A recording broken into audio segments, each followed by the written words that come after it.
बस बस भैया, हाँ ये वाले रहने दो, वो डाल देना और ये माला भी डाल देना जरूर। जी सरदार जी। अरे सरदार जी, आप ये दिए क्यों ले रहे हैं? क्या मतलब भाई साहब?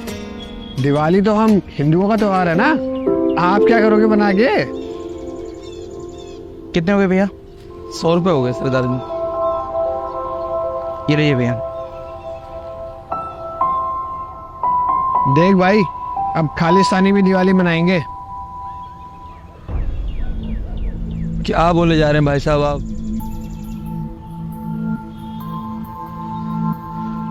भाई साहब आपको ये तो पता ही होगा ना कि ये दिवाली का त्योहार क्यों मनाया जाता है? लो भाई, दिवाली का सामान खरीद रहे हैं और ये भी नहीं पता कि दिवाली क्यों मनाई जाती है। उस दिन ही श्री राम जी रावण को मार के आए थे वापस अयोध्या। बिल्कुल सही। बल्कि सिर्फ इतना ही नहीं, दिवाली हम इसलिए मनाते हैं क्योंकि इस दिन अज्ञान पर ज्ञान की, अंधकार पर प्रकाश की और बुराई पर अच्छाई की जीत हुई।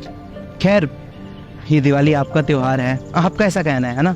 तो मेरे 1-2 प्रश्न और हैं इस त्योहार के बारे में, आप बताएंगे मुझे? अरे हाँ भाई, पूछ पूछ, सब पता है मुझे।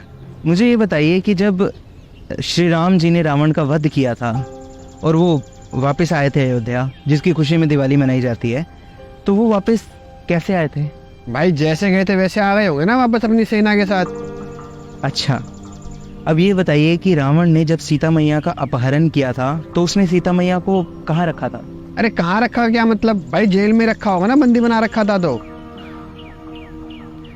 अच्छा, एक और बात बताइए, श्री राम ने जब रावण का वध किया था, जब रावण को मारा था, तो कैसे मारा था? भाई ये कैसा बेतुका सवाल है? रावण का गला काटा होगा या सीने में मार दिया होगा, उससे क्या फर्क पड़ता है? मेरे भाई, रावण को वरदान था कि यदि उसका सिर काटा जाए तो उसका सिर वापस आ जाता था, इसीलिए तो उसको दशानंद बोलते थे। तब विभीषण ने श्री राम जी को बताया था कि रावण की नाभि में अमृत है, प्रभु आप इसकी नाभि पर प्रहार कीजिए। और तब श्री राम ने बाण चलाया था रावण की नाभि पर, तब जाकर रावण का वध हुआ था। और रही बात पहले 2 प्रश्नों की, तो मैं आपको बता दूं, सीता मैया को रावण ने अशोक वाटिका में रखा था और श्री राम और बाकी सब रावण का वध करके पुष्पक विमान में वापस आए थे अयोध्या, और उनके आने की खुशी में ही दिवाली मनाई जाती है। खैर, ये सब तो हो गई आपकी बात, क्योंकि आपके कहने के अनुसार दिवाली सिर्फ आपका त्योहार है ना।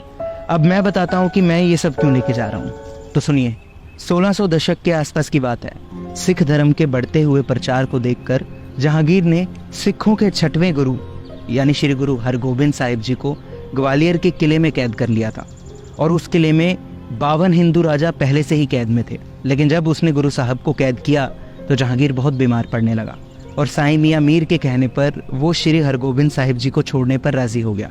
लेकिन श्री हरगोबिंद साहिब जी ने ये शर्त रखी कि अगर वो किले से जाएंगे तो उनके साथ वो 52 हिंदू राजा भी जाएंगे। तो गुरु साहिब जी की जिद को देखते हुए जहांगीर ने उनको कहा कि जितने भी राजा गुरु साहिब के किसी अंग को या कपड़े को छू पाएंगे, सिर्फ उतने ही राजा वापस जा पाएंगे। तो जहांगीर की ये चालाकी देखते हुए श्री गुरु हरगोबिंद साहिब जी ने एक कुर्ता सिलवाया जिसमें 52 कलियां थी, और तब हर एक राजा उनके कुर्ते की एक एक कली को पकड़कर उस किले से रिहा हो गया। और जब रिहा होकर श्री गुरु हरगोबिंद साहिब जी अमृतसर पहुंचे तो दीपमाला करके उनका स्वागत किया गया। इसलिए हम दिवाली वाले दिन बंदी छोड़ दिवस मनाते हैं। और भाई साहब, एक और बात कहना चाहूँगा आपको, त्योहार किसी धर्म का नहीं होता, यह तो एक खुशियाँ बांटने का जरिया है। त्योहार भले ही अलग अलग हो सकते हैं, लेकिन खुशियाँ सबकी एक जैसी होती हैं। और किसी पर तर्क करने से पहले उसके बारे में जान लेना चाहिए। उसके बारे में ही नहीं, कम से कम अपने धर्म के बारे में ही पूरा ज्ञान रखिए। चलता हूँ। जय श्री राम, सत श्री अकाल।